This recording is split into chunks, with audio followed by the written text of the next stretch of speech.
Welcome back to the DC pod. I'm Christian. Alongside me, as always, Darcy. Now, mate, we haven't seen the Mavs recently. There's been some snowstorm, obviously, in Texas that have really forced those teams into a bit of mayhem with not only your team, but obviously Houston and the Spurs having some games postponed. So my question to you, Das, is who have you been watching instead? Ooh, I've been watching everyone. I haven't really railroaded onto one team in particular, but I think I've been watching a little bit too much of the Lakers. I think they've been on a lot. I suppose they're always on the ESPN game, so keep an eye on them without AD. LeBron's carrying my fantasy team, so he's my guy I've been watching.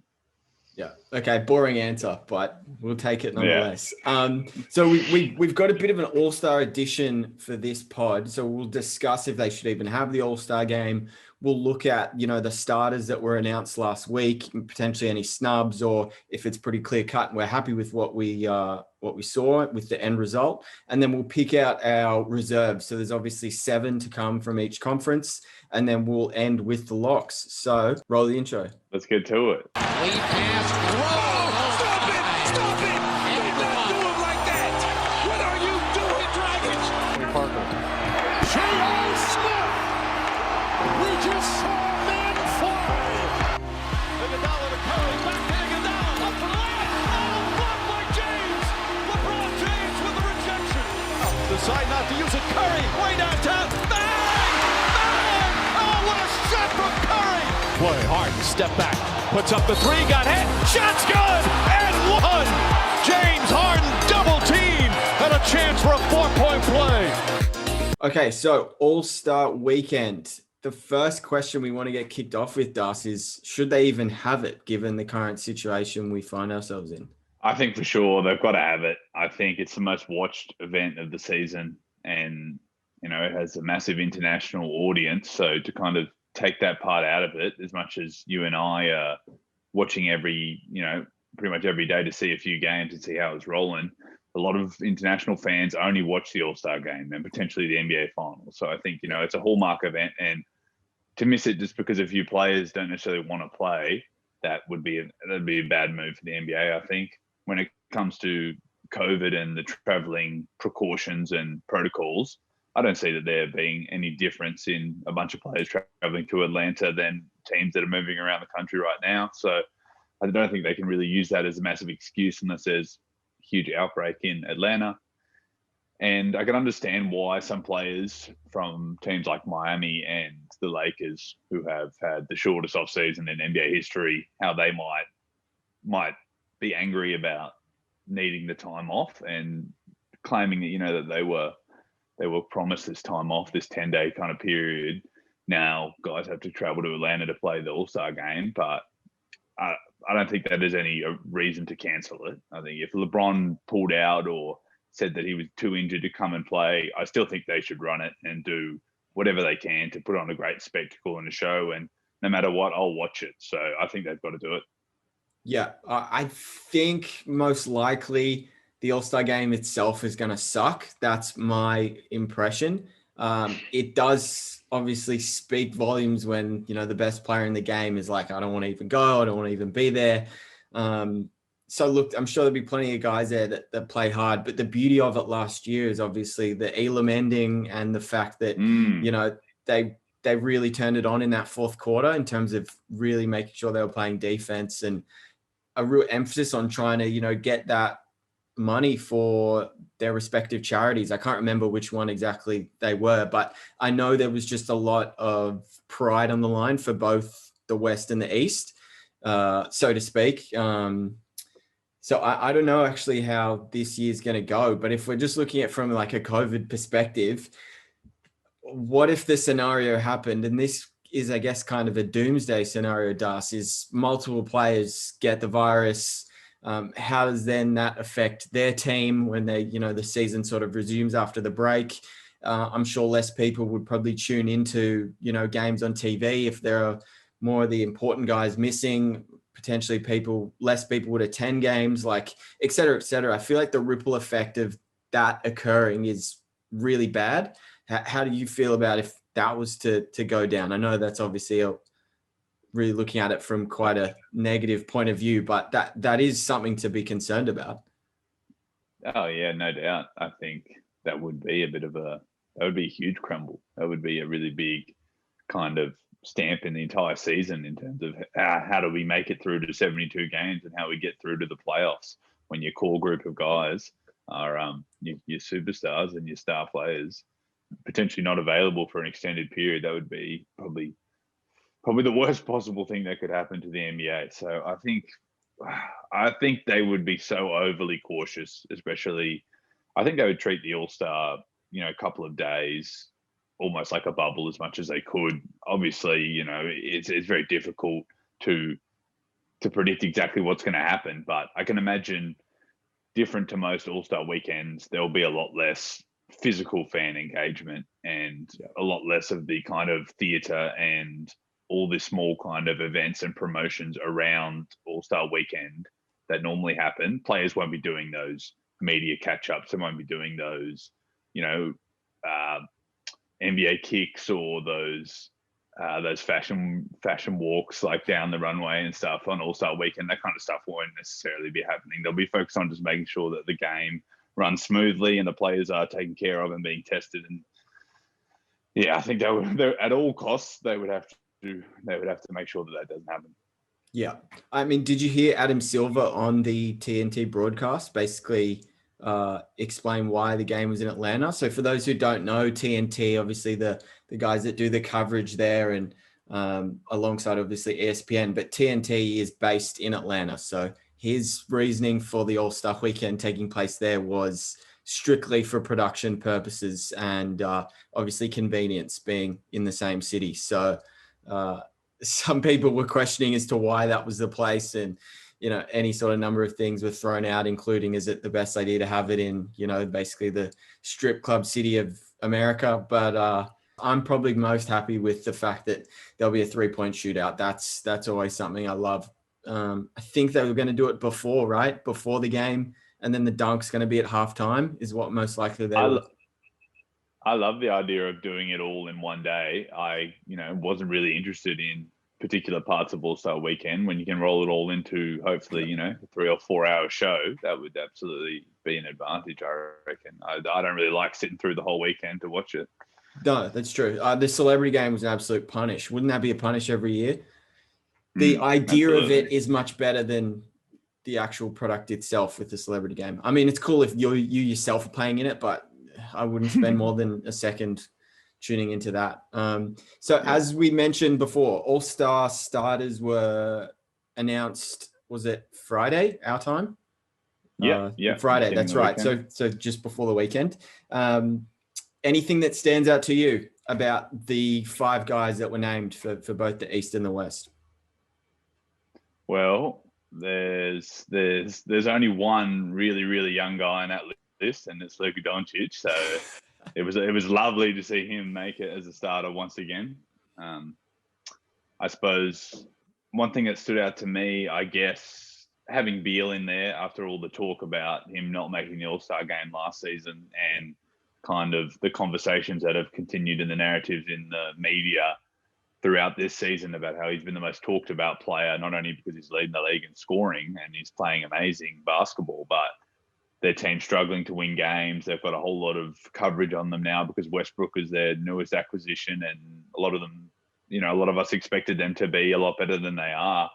And obviously the physical frustration and the visible frustration from him on the court. So him being followed as a player and now being recognized as a starter in the All-Star game, that was I think is pretty big. When you come to look at the other guys, it feels like they're locks. When you talk about, KD and LeBron, Kawhi, Giannis, and then everyone knows the 2 best big men in the game right now are Embiid and Jokic. So I didn't see a lot of no surprises necessarily.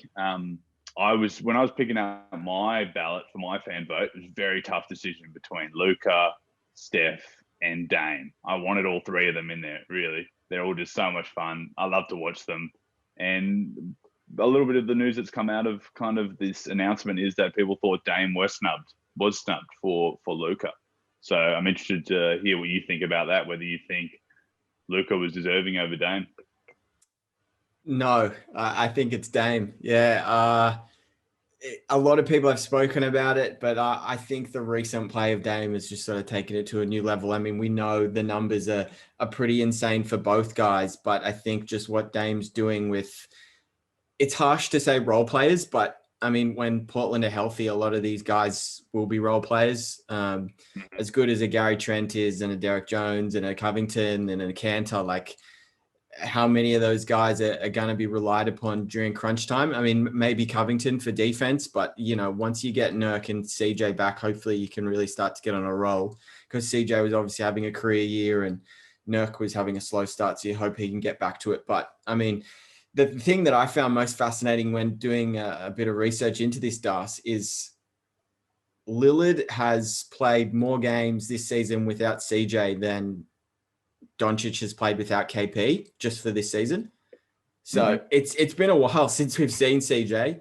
And the Blazers sit at 18 and 11. Dame's one of the best players in the clutch. Everyone knows that, but it's felt like any game with Portland over the past 2 weeks has needed important, Lillard minutes. If you want to look at him taking over down the stretch against the Bulls on the road and hitting the game winner, or you want to look at him on their East Coast road trip where he took over the end of the game to beat the Wizards. I mean, he did it to the Mavs. That's true. He did it to the Mavs at the end. He beat Philly at home.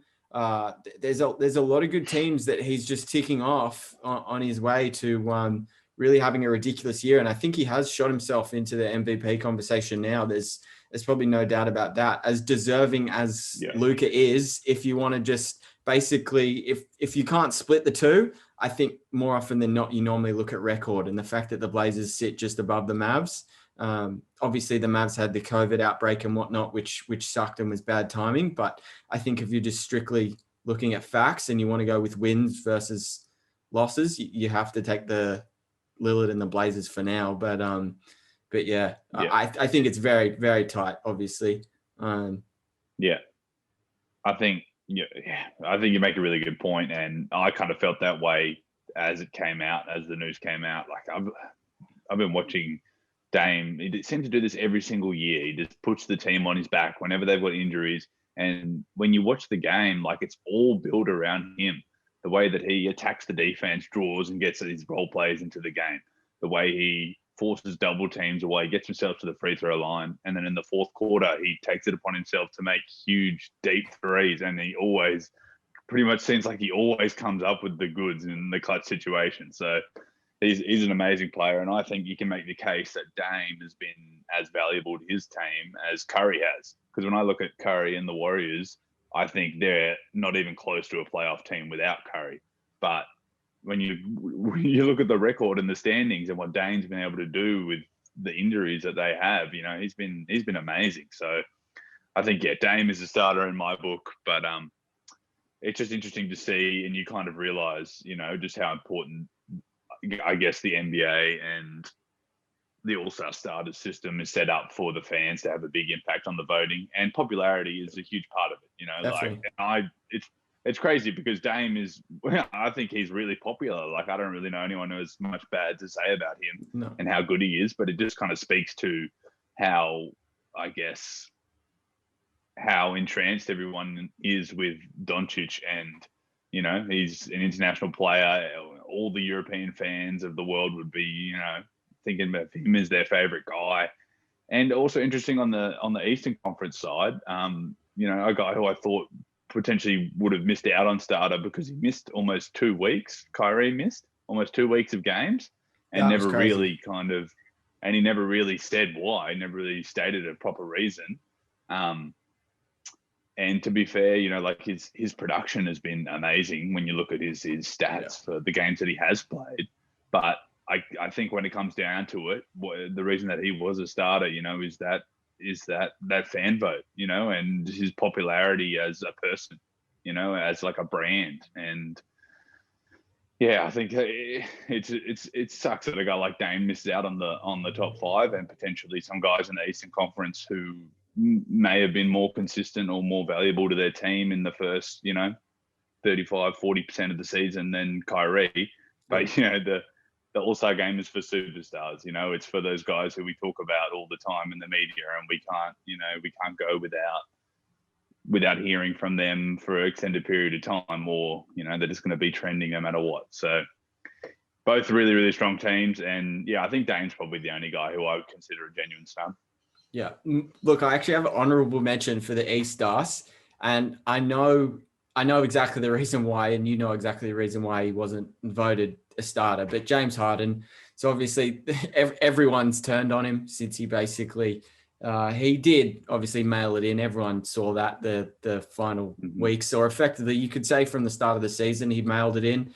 But yeah, if you probably had to take someone out, I probably would have taken Beal out for Harden, just because if you're just looking at the Brooklyn Nets, James Harden. So since he's come over, he's been phenomenal. I mean, you see how Brooklyn have gone on their recent road trip, basically not losing a game on this West Coast road trip they've done, taking out some really good teams. And Harden is at the forefront of everything, man. He's orchestrating the play, and Kyrie's anointed him as the team's point guard. So interesting to see how long that lasts, because I thought, Kyrie didn't want to play second fiddle to LeBron and then left, and that's how that all sort of started. So it's funny now that he's like all good with it.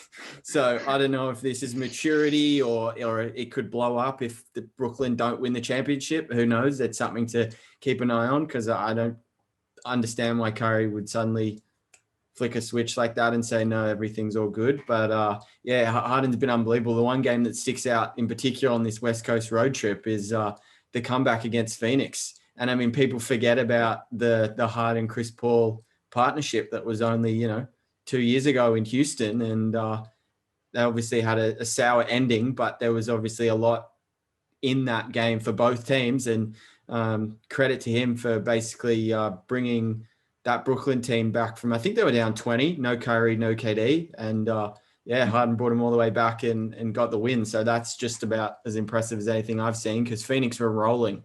They'd won their previous 6 before that matchup, took care of some really good teams, Philly, the Bucks, Denver they beat. So they're on an absolute roll. And for Harden to come in and do that, I think that's super impressive. I'm not saying Bill shouldn't be an all-star. I just think he's probably better suited just based off the fact that his team hasn't been winning as a as a reserve. I think Harden is pretty much just as much as deserving as Beal to be in that starting lineup. So I get that it comes down to the fan vote and everyone hates him, but I just think the performance we've seen from him has been ridiculous. I think that's fair. I think it's just a timing thing right now, because Harden's only been able to play a dozen games with the Nets. Yeah. But it seems like every game he's getting more comfortable and getting better and starting to get his step back 3 going, along with the 10 to 12 assists he's dropping in every game. He's really getting nasty. I think if we had all-star voting in 2 or 3 weeks' time and Harden keeps going, he's a certain starter. Yeah, I think so as well. Quickly on Brooklyn, I know they're obviously able to get the dub today. From the other side of things, so they came up against the Clippers. What was your takeaway from that? Because obviously now the Clippers against Brooklyn have been 0-2. Anything that stands out from that? I think from that matchup in particular today, I think the Clippers they weren't able to rely as heavily on their 1-2 punch, I suppose, to outscore the other team's best players. I guess Kyrie was surprisingly able to kind of go to work against Paul George kind of whenever he wanted. Yeah. And Harden, of course, is a matchup nightmare even for the very best defenders in the comp. And I guess with Kyrie out on the floor playing at an elite level, it rang to my mind that as good as Paul George is playing so far this year, he still hasn't proven anything to me in the playoffs, that he's a reliable guy, a guy who I know what we're going to get from Kawhi, especially in the playoffs. I know that he can take it to another level and really go toe-to-toe with anyone. But when you come against a team like Brooklyn, who have got more than one guy who's balling out and getting over 25 points in the critical games and in the critical moments, you can give them the ball and get a bucket. I think it's interesting. I still have my reservations, I guess, about Paul George. And when it comes down to it for the Clippers, they need Paul George to be an all-star to be one of the top kind of in a series. If they were going head-to-head against Brooklyn, you'd need Paul George to be one of the best 4 players. You can't allow Harden and Kyrie to outplay Paul George. There was a very tight game, to be fair. So I would really love to see that matchup again and again. But I suppose those Clippers, still a lot to see and a lot of improvement for Brooklyn to keep making. Because my question coming from that game is, do the Clippers need another guy? Do they have enough? If it's just PG and Kawhi, and who do you think the third best player is? I don't know. On any given night, it might be Ibaka. It could be Lou Williams. I don't know. They didn't get much. They got 13 out. They got 13 out of Zubac. What else did they get? Yeah, they only got 3 out of Batum today, 5 out of Beverly, 8 points out of Ibaka, 5 points out of Lou Williams, and gosh, Brooklyn. I mean, Brooklyn got 13-11 out of DeAndre off the bench today. Bruce Brown gave him 13 and 8. Joe Harris gave him 13. So there's 3 guys that I've just mentioned that are double figures outside of, the big 2 getting it done in Harden and Kyrie. And for the Clippers, they only had Zubac getting 13. And then it was Paul George with 34 and Kawhi with 29. So do the Clippers need to make a move at the deadline? I think their depth is actually quite good. I look back to a game. Who was that game against? They knocked off one of the top teams in the league with no George and no Kawhi behind, I think, 8 threes from Marcus Morris. So in that did they game, beat Miami? Looked like it might have been Miami. It was Miami. Yeah, in LA, and they put out basically a second 5 and were able to withstand a huge game from Tyler Hero and from Jimmy and Bam, and they were still able to win. Yeah, so I think that the depth is good, and I don't really expect them to have like a third wheel, like a guy who's getting 20 throughout a series. But it would be interesting to see if they do look to make any moves. I don't know if they have a lot of flexibility to do that. I think they're pretty set with their kind of center rotation, and Morris hasn't played a lot of minutes, but he was important for them in the playoffs last year. And Batum's he came along at the beginning of the season, so I think it's just whether they, from those two players, how they're going to slot in, because I think they haven't played a lot together. But I still expect to see a little bit more from Luke Kennard as well. I think they've paid him a big bag to play, so I expect him to kind of have a bigger role in them, especially when it gets down to the playoffs. I don't know, it depends what kind of players will be available, because if we're just talking about guys who don't really move the needle, I wouldn't necessarily be jumping to make a move if I'm the Clippers. But, if that one player who could really do something might, whether fire a buyout or a player who kind of really demands and wants out in a trade, then the Clippers could be buyers for sure. Because a guy that I was kind of thinking, Duff, but I'm not sure he's gettable now, especially for a team like the Clippers, because obviously they don't have any draft picks. But Evan Fournier from Orlando, since coming back from injury, he's bloody dropped at least 25 in the last 3 games. And, Orlando have started to be able to get some healthy bodies back and produce some wins. But I thought he was potentially a little bit gettable. Once Aaron Gordon went down, they lost Fultz. It was starting to look like, man, maybe we kind of just pack in this year. They're already missing Jonathan Isaac. Maybe it's just really a reset year and just get another pick. And then you can, really build around that young core and Vooch, obviously, for next season. But I don't think Fournier is that gettable anymore unless you really cough up at least one first. Maybe Orlando play really hardball and say, no, we want 2 firsts and an okay player to obviously match salary, because Fournier is on a sizable deal. I think he's on at least 20 mil a year. But he's that playing was up that level right now. Exactly. So that was who I had my eye on. That's just something that to keep note of. But yeah, my takeaway from the Clippers side of things from that game today, I think if it's clear that in 2 weeks, 3 weeks time, that, potentially they can't get anything else outside of a hot Lou Williams game. I do think they do need to make a move, because this is effectively the last Kawhi PG, because they can opt out, obviously, and they can bounce. Oh no, sorry, not PG. It's for Kawhi, because obviously PG re-signed. Yeah. I meant for Kawhi. Sorry. So that would kind of end it all, really, for the most part. But he's got to, George has got to play up to that. He signed that big deal, and there's no pressure on him to, to perform, to make sure he's got his career set up. They want him long term. He's really got to continue to show it. And it's going to be very important in the playoffs that he plays up to an all-star level. Yeah. Great point. Okay, so all-star level. We'll go back to what we were speaking about earlier. Now, start has been announced. Let's look at reserves. I don't know exactly when that is announced. Is it next week? Or is it week after? I think it's soon. Okay, yeah, it's so at it's least soon. a week. Okay, so it's perfect timing anyway to look at reserves. So there's obviously 7 guys to be picked from each conference. From the West, did you want to read out your 7 guys, and then we can go from there to see if there's obviously agreement or any differences we have, and then we can really open up the floor for a bit of discussion. Yeah, cool. Okay, so with my team in the Western Conference, my reserves, I've got Damian Lillard, I've got Rudy Gobert and Donovan Mitchell. I've got Paul George, and I've got Chris Paul. So that brings me to 10 players. And in that 11th and 12th, I would have had Anthony Davis and CJ McCollum. Obviously, Davis is now out, so it looks like he definitely won't be playing in the All-Star game. I'm not sure if he will possibly get selected and then out because of injury, but I think he would be in there for sure for me. And then McCollum, I reckon he was a lock for All-Star. His numbers in the first, oh my God, amazing. I thought he was a lock for the All-Star game. Yeah. But if he's out as well, so let's take out Davis and McCollum. Yeah. And the last 2 for me are DeMar DeRozan and Zion Williamson.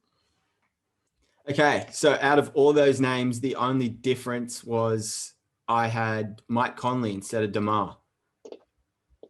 Okay, so cool. The floor. So you got 3 Jazz. I got 3 Jazz. So I don't mind starting with my rationale for Conley. So it's a very simple case of it happened.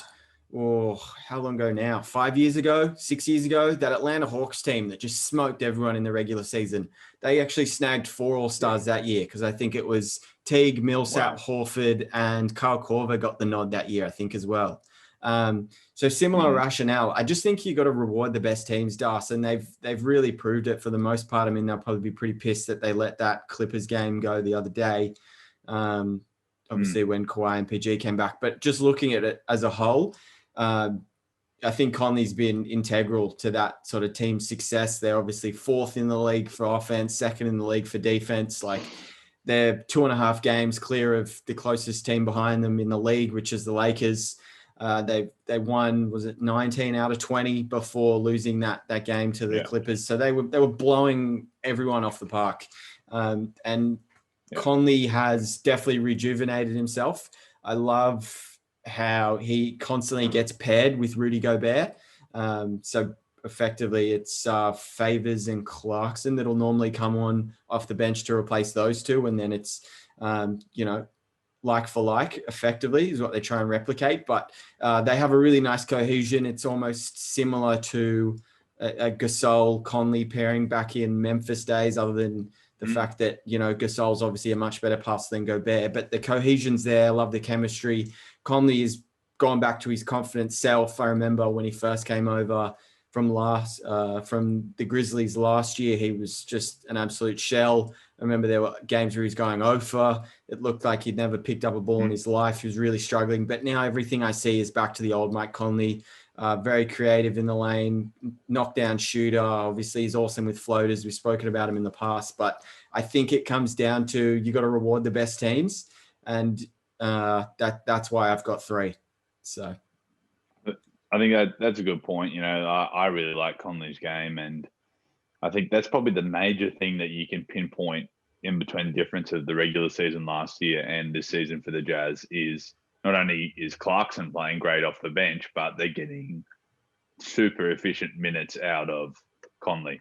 He's clearly integrated himself into that system. He now understands when he's coming off the pick and roll that they're looking for a lob to Gobert, and he knows what area to get to. So the defender has to make a split decision. Okay, do I come out far enough to stop Conley's floater, or do I have to stay at the rim at Gobert? And now, they've really, like you said, cohesion, and the way that they're playing, they're confident and they're shooting the ball just really, really well from the outside. They look like they know what they're doing offensively, getting great shots every time. So I would have no problem with Conley getting in there. He's his stats don't necessarily reflect how important he is to this team, because even though he's averaging 5 assists or almost 6, I think, he's really making that pass that becomes the extra pass from Ingles to Bogdanovic for 3.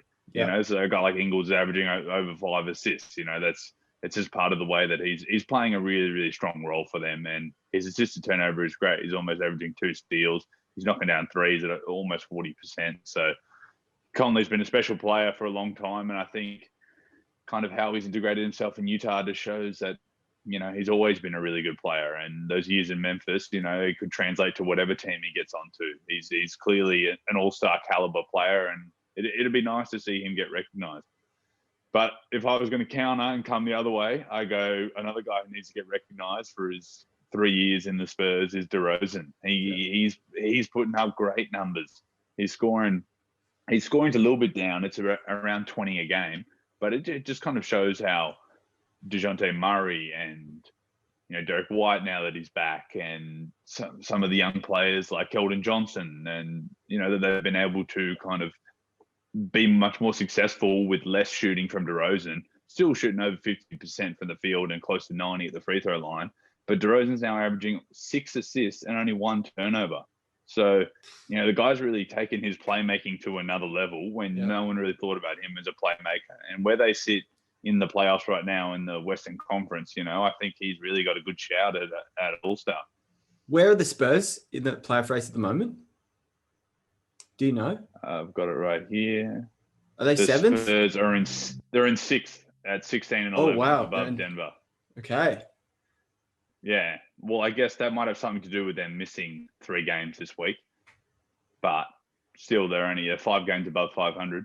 And DeMar's, definitely their guy if anyone's going to be an all-star.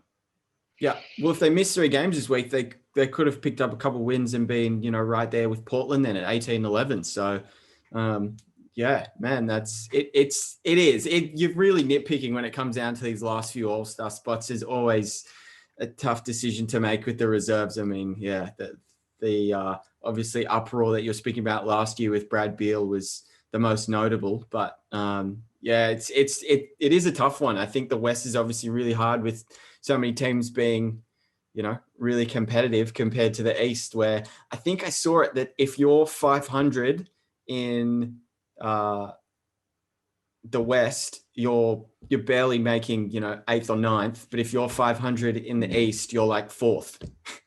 You're a lock, yeah. So you're a lock. Anyone who still tries to tell me that the East is getting closer to as strong as the West, it's just not true. No, it's not. No, they're just talking garbage. Yeah, 100%. So no, it's always a tough thing to come across, but it'll be interesting to see really how they do fill out that last guard spot, and potentially there could be, they could take a different forward as well instead of Zion. But who you got if not for Zion? Who's your next guy in? Gosh, that's a tough one because I have Zion. I just think he's going to make it.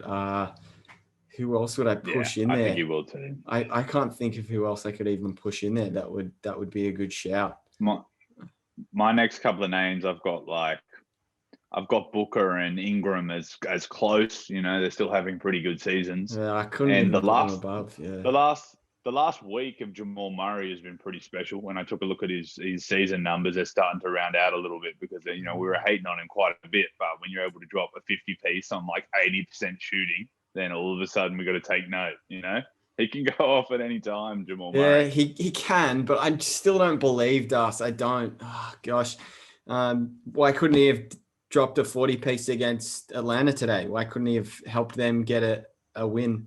Why do you drop a 50 piece against a Cavs team that's, lost their last 6 and are unraveling in front of your eyes? I don't know. I'm probably just a hater. I know a lot of people really are a fan of Jamal, but yeah, I seriously think there's a limit on how far Denver can go if he's sort of your number 2 option. I still think Denver got to pull out all the stops to figure out a way to get Beal. And I was saying this to obviously Jordan, who was on the pod last week, and Jordan, he couldn't have disagreed with me anymore, and he hated that it was my stance. But I said if Wizards came to Denver and said, look, if you want Beal, we want Murray, Porter, and 2 firsts. If I'm Denver, I'm doing that immediately. And 2 firsts to go with 2 firsts your to go second-best with asset? Jamal and Porter. I'm doing that. If that's what they're asking, I'm doing that 100%. Because I don't think. Well, what are 2 firsts to you when you've got an MVP in Jokic? Like, what is that? You need Jamal Murray.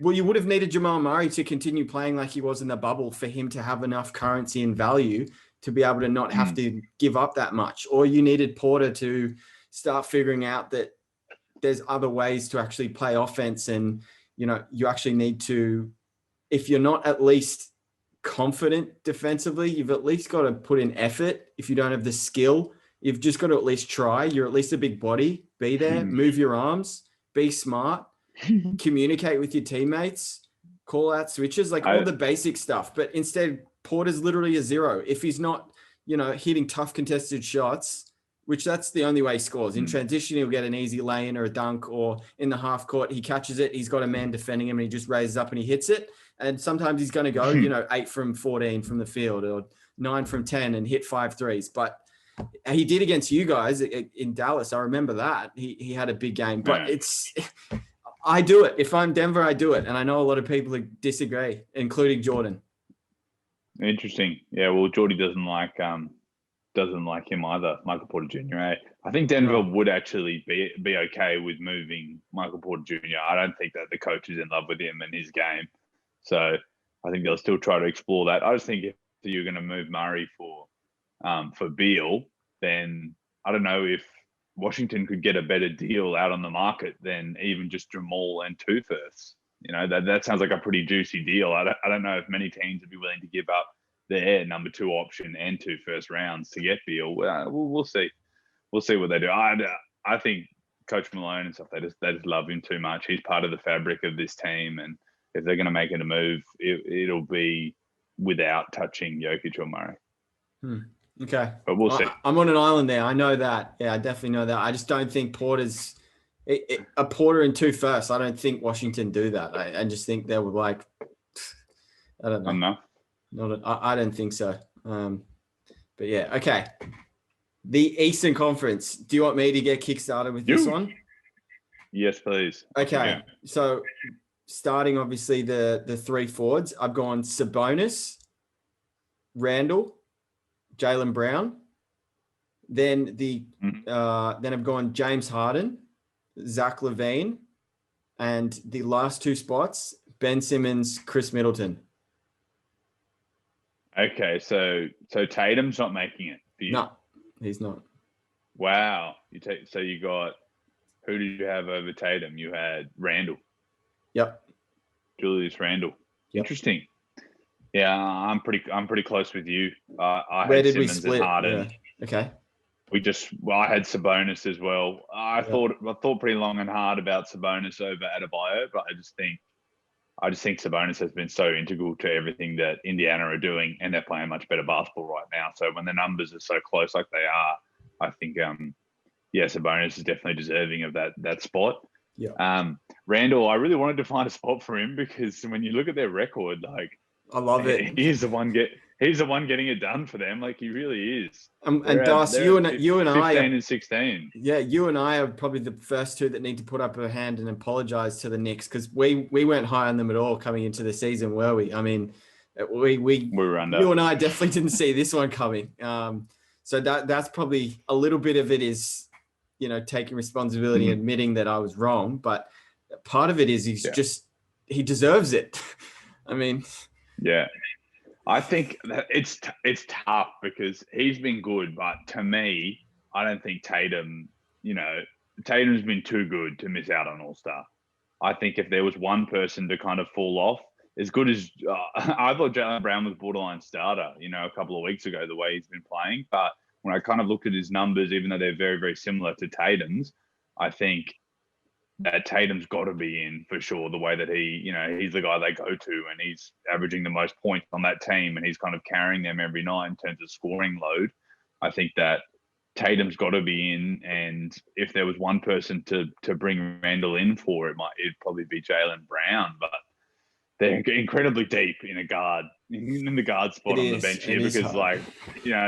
Harden has been. We talked about how good he's been since he got to Brooklyn, and when I took a look at Levine's line, I didn't expect to be seeing that he's getting 29 points a game on over 50% shooting. He's making a statement that you can't keep me off the All-Star ballot. I'm playing better than Jaylen Brown right now. I'm as important as any player in any team. I'm scoring all the points for my team.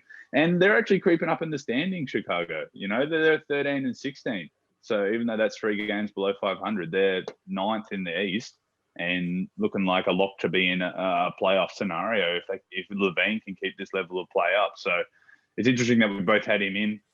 Part of it's probably got to do with the media and particularly Bulls fans in the Twitter sphere have been bargaining for him to get into the All-Star game for the last 2 years. Yeah. And it's just come to the point where you can't keep him off. So from that perspective, I think it's good to have a first-time All-Star in Levine potentially, and in Jaylen Brown. I think that's probably what we'll see. We both had Simmons. Did you have any hesitation in keeping Simmons on the ballot? No hesitation. For me, it's pretty much he was going to be a lock. I know people can obviously look at and go, man, the scoring, it's not that impressive. But, I mean, the contribution to winning should be what stands out above everything else. Sure, he's not elite in the scoring category, but he's pretty much elite in every other category. I mean, if you want to just look at the defense, he goes from guarding LeBron one game to, locking up Lillard the next. So held Dame to 6 of 21 shooting, even though the Blazers did win that one at home. You saw the prowess of Simmons and how versatile he is, that he can guard a guy like LeBron and then go on to, one of the best guard scorers in the league in Dame, especially in the clutch. So, but the interesting thing now, Das, is Ben missed a couple of games with illness, but he's come back with a bit of an intent to score the ball. Like, he has been super aggressive. In the game they lost to Utah, he obviously had the career high. I think it was 44 in the end, or 42. But the past 5 games, and 25 points, 8 rebounds today, 8 assists, 65% shooting from the field his past 5 games. So, and Philly atop of the East. On a mission. So it was hard for me to. It's not just the Philly bias, but I think he just has done enough. If there was anything, it was between Ben and Tobias. And I just think at the end of the day, Simmons gets the nod. As good as Tobias has been, it's probably Ben, just due to the fact that we can survive without Tobias, but we've probably shown we really do need Ben a lot more than a guy like Harris, just because obviously Harris is very much, as much as he competes defensively, he just doesn't have anywhere near the ability that Ben does. So can't impact winning, can't pass the ball as much as Ben. Yeah, so it's pretty much the clear-cut favorite. Just quickly back to Levine, 1 sec, because this is a thing I found about his scoring. So he's one of the most efficient scorers this season, which is actually insane. So people might know him as a chucker and he plays on a crap team, good stats, bad team guy, whatever, blah, blah. But I don't think you can actually say that anymore, because the list of players whose usage rate, Das, is at least 30%, who are making at least 55% on twos, 40% of their threes, and 80% from the free throw line: Durant, Steph Curry, Zach LaVine. Those are the only 3 guys in the league.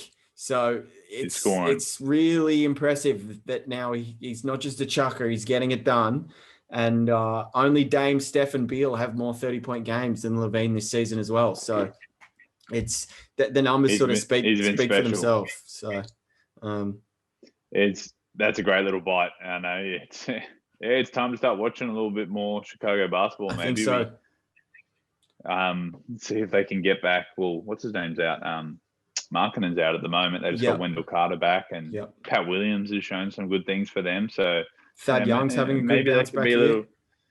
Oh, he's been great. He is a big target, I think, for teams that are actually contending, because he feels like he could help a team like Brooklyn or the Lakers, or maybe even my Mavs if we could swing that trade. I'd love to have him on my That'd be a huge get. But, It's interesting. Yeah, I think Levine's got to be a lock. The more I think about it, the more we talk about it. I think there's no question that he's been one of the best 12 players in the Eastern Conference, no doubt. Yeah. One guy I just want to touch on is probably this guy is definitely keeping a couple guys out, and it's Middleton, because he is so quiet in the way that he is dominant. Basically, Good word. He's averaging over 20 a game and almost 50, 40, 90 splits. 6 rebounds, 5 assists. And he's really, really strong, and he's very, very reliable. He was an all-star last year, and he's just continued. They brought in Drew Holiday, hasn't mattered. His percentages are still just as high. He's knocking down 20. He's giving you 6 assists. He's been solid, and I can't see any reason to keep him off the list. There's 2 guys who I thought were really, really close to making it. I think Jimmy Butler would have been a certainty if he was playing a lot of games, because you see how important he is to Miami. But I'm not considering him because he hasn't played enough. But I think Brogdon's done almost enough to be right there. He's averaging almost 20 a game, 6 assists. His field goal percentage has dropped a little bit, but in those clutch situations and the clutch moments for Indiana, he's the guy with his ball in his hands. He's making really, really strong decisions down the stretch, scoring the ball, in the mid-range and from 3. And obviously the pick and roll with him as a bonus is, it's one of the most deadly 1-2 punches in the league right now. So I think he's quite close to consideration. And of course, Bam Adebayo, he's taken his offensive game kind of to another level. He's scoring 20 a game now. Whenever he catches that ball in the mid post, he's going into that jump shot with ease and knocking it down. He's no liability at the free throw line. He's turned it over quite a bit this year, but he's averaging almost 6 assists. So, he's doing a lot of playmaking, and he's been very important to Miami. So I don't think he's not making the list for me, but he's worthy of note for sure. Yeah, definitely a worthy mention. He has been ridiculous, and part of that is just due to they didn't have any bodies. Obviously, they missed guys with their own COVID outbreak, and it's tough for the most part. We speak about how it was.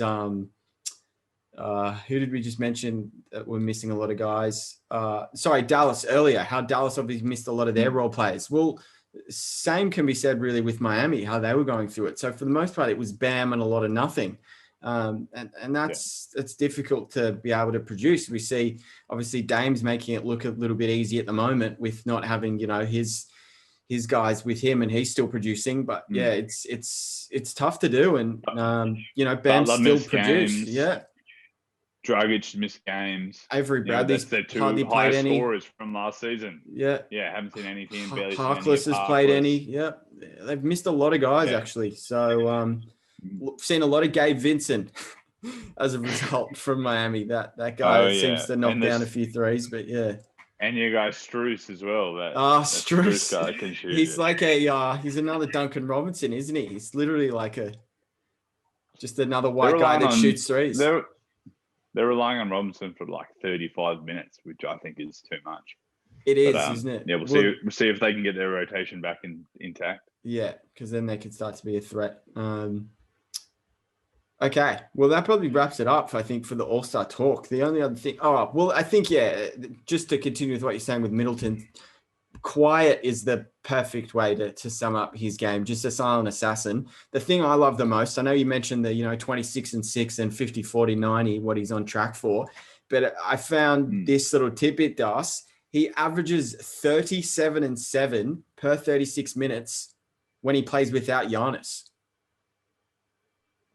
So wow. you talk about potentially that he's a Robin. Well, look at him when he's a Batman as well. Like the guy is balling when Giannis isn't actually on the floor. So it's not just a byproduct of the fact that, he's playing with Giannis who, needs so much attention and gets double teamed. It's nothing to do with that. Like Middleton's a baller and it's well deserved that he makes the All-Star team again. Like I know they're not having the same regular season that they've had the last 2 years or so, but I still think Middleton's production has been ridiculous enough that it warrants to fit him in there for that one of those 7 spots on the bench. I think it would be harsh if he missed out on that. For sure. Yeah. Okay, sweet. Well, we'll be very keen to see when that reserve stuff is announced, and see how it actually fares compared to what we think should be the 7 guys from each conference. Now, locks, Das. This is Let's go. what we're trying to make our reputation on. Good hit for you today. You obviously just went with the known with Vooch. He obviously was getting buckets for Orlando, coming up against a Detroit team whose weakness is probably their big man spot. So it was really barbecue chicken for Vooch today, and he went to work. So you're sitting 30 and 39. So you're making your way back to that 500. Still plenty of games left to be able to do that. All it takes is another, Darcy 10 streak, and we're right back in it. I think I got a six streak with my best. So if I can was it that. No, I feel like it was more, Das. Was it? Wow. Okay. Well, if it is, I'm gassing you up. But if it's 6, well, all you need to pull together is a couple of 6s then, Das, and then you're fine. So let's go. I'm 29 and 30. So I've been sticking a lot to unders, overs for total points, going a little bit of the spread. Liking the money lines. So I'll actually kick things off with my lock for tomorrow, which is Tuesday the 23rd. I'm sticking with money lines, Das. I'm taking the Bulls coming up against the Rockets. So the Rockets announced that, obviously they're probably going to part ways with Cousins. How they currently find themselves is, did you hear about that?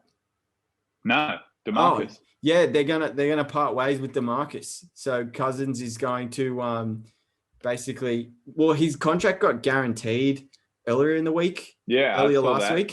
Yeah, and now they're cutting him because they don't feel that their paths are aligned, because they kind of want to go young, and they kind of and a part of it is not that they've announced it. They've said that Christian Wood's week to week, but I feel like Wood must be close to coming back, because I'm not sure why you'd operate with. He's effectively their only big at the moment. I don't know who they've got on the end of that roster. They got like Caboclo, that guy used to be with Memphis. Do they have another backup center? I haven't seen another one. I feel like they don't. They just go small. They used when Wood got injured, it would be Boogie starting, and they just went small. So, they play a lot of Sterling Brown. Obviously, they've already got PJ Tucker, Jayshawn Tate. So interesting to see, really how Houston go. But now that Boogie's sort of leaving, I think Victor Oladipo's still injured, and the Bulls are just in a good rhythm. They're starting to find a little bit of chemistry, as you mentioned. 13 and 16, starting to work their way up. They probably won't want to let this one slip. And who knows, Wendell Carter could have maybe. Exactly. So watch out for Darcy's lock tomorrow. Could maybe be changed to Carter points and rebounds. Literally. But I do like the Bulls. They're actually underdogs. I think they're $1.95, 93. Which to me doesn't make a ton of sense. I mean, the thing going for Houston is they've had a couple of days off, or they've missed the last couple of games with because they're still on that losing streak. Houston, because they lost eight in a row. Maybe they won one, but they definitely lost 8 in a row. So no, I think you're right. I can't remember the game. I can't remember the game they won. No, I think they're still on a slide. So I think they're vulnerable right now, and $1.90 is pretty good for Chicago. Yes, you're right. They lost. So 1, 2, 3, 4, 5, 6, 7. Yeah, they've lost their last 7 in a row, and then they've had 3 days off. So, or 3 or 4 days off. So, I mean, their last game's on the 18th. Wow. So they've had 4 days off, no Boogie. And Levine's playing well. So I like the Bulls there. Probably like some Levine overs as well, because always love Levine overs. Yeah. I think it's like 29 or 30. They're expecting him to get every game on. Do you remember earlier in the season, Das, when the Levine line was more like 23 or 22? I think the first time you picked a Levine over was when they were going back to play Charlotte. Yes. And you were like, this is 22 or 23. You were like, this makes no sense. He hit the game winner last year, this, that, and the other.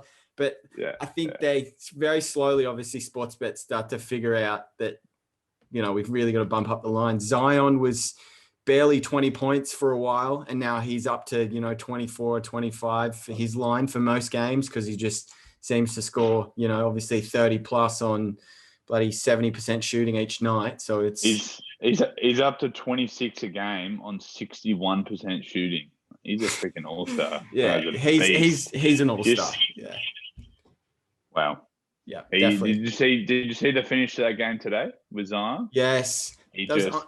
He just elbowed Tristan Thompson out of the way on the crucial possession. He went left, Tristan cut him off, and then he just went left again and just went into his body, shoved him to the ground, and one layer. Like, he's just an absolute beast. And everyone, it was very funny because it was the early game, right? So it was kicked off, I think 7:30 or something was the tip this morning. And when people, for most part, if you're kind of sleeping in or whatnot, you tune in after halftime.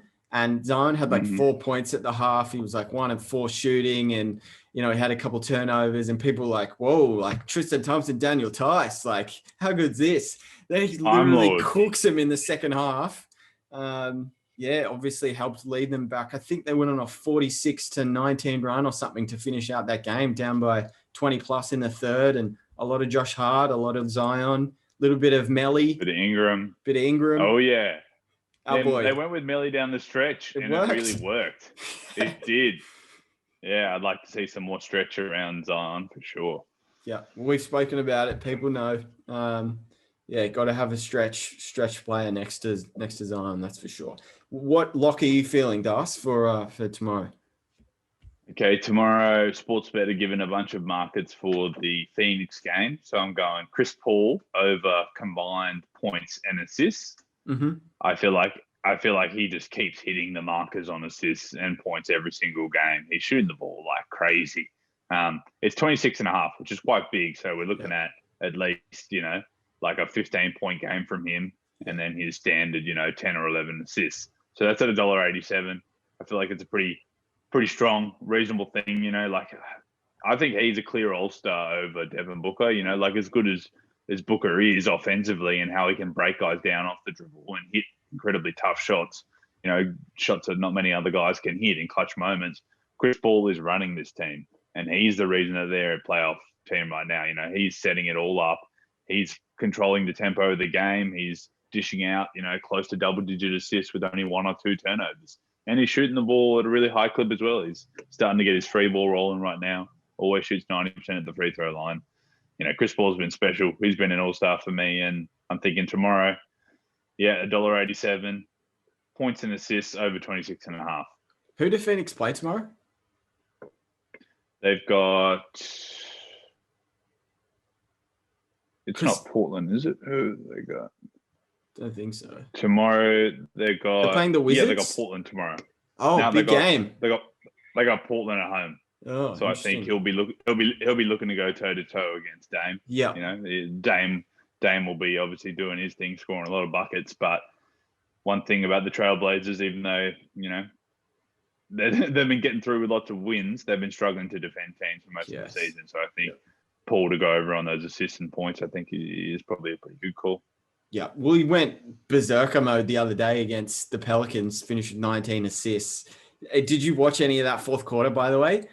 Because Phoenix were down 11 going into the fourth. Big threes. This is part of the Pelicans roller coaster experience, right? Where they're absolutely playing so well. And then I think they scored something like 11 points in that fourth quarter. So Phoenix won that fourth quarter, I think 39 or 41-11.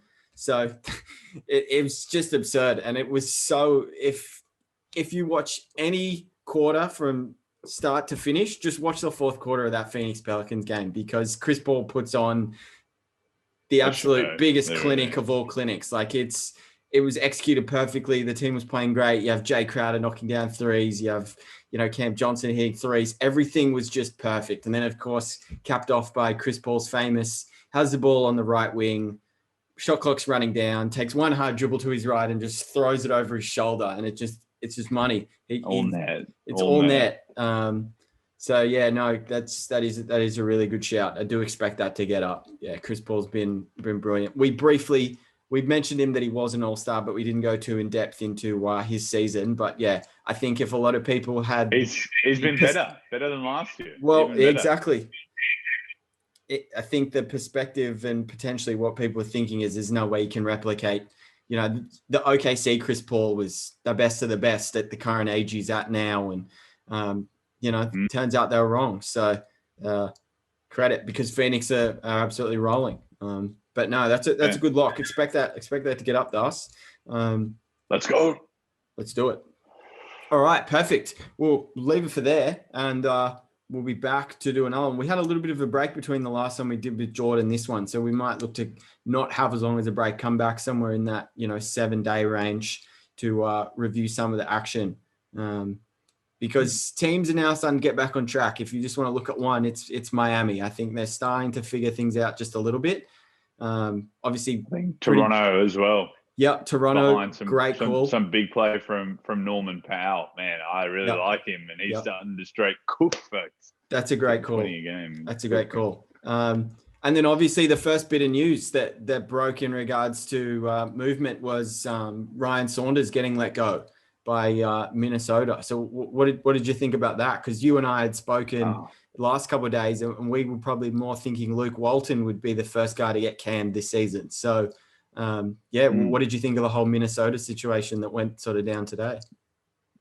Well, we went in depth about the kind of dysfunction of their lineup and how it didn't really fit together and didn't make a lot of sense. So I don't think we can put too much of that on the coach, but kind of when they appointed him, almost, I think he coached a whole season and a little bit of the season before when Thibodeau left. So I think I got his record here, 43 and 93. So only 31% winning percentage. That's not great. They're 7-24 this year, bottom of the league. But I think when they appointed him, I couldn't understand because he's 34 years old. He was appointed 2 years ago. So he was 32 when he was appointed. So he's playing, coaching guys that are older than him. And I just don't think that kind of I think he's been an assistant for 10 years, but still, that's not really a commanding voice in the locker room. That's not something that really resonates with the players. I don't think he's the type of coach who would be able to really call out their star players like Towns and say, all right, you're not doing this and you're not doing that, and we need more from you. I never really thought that was going to be a realistic, situation for them. And I guess from what I've read and what I've heard is that they've got someone in the works already to sign. So I feel like Saunders has been out for a while now, which is a matter of them getting their replacement. And apparently it's the Toronto assistant, Chris Finch. Never heard of him. He's going to be, never heard of him, but apparently he's going to be the new head coach of Minnesota, it looks like, in the coming days. And one thing that's interesting to note about them is, yes, Saunders is gone, and it's looking like a new direction for the team because they haven't really had much. But we talked about their clog of guards and how, they got all these shooting guards and no necessary point guard, and they don't really want to turn the offense over to Rubio. So what are they doing in terms of point guard leadership?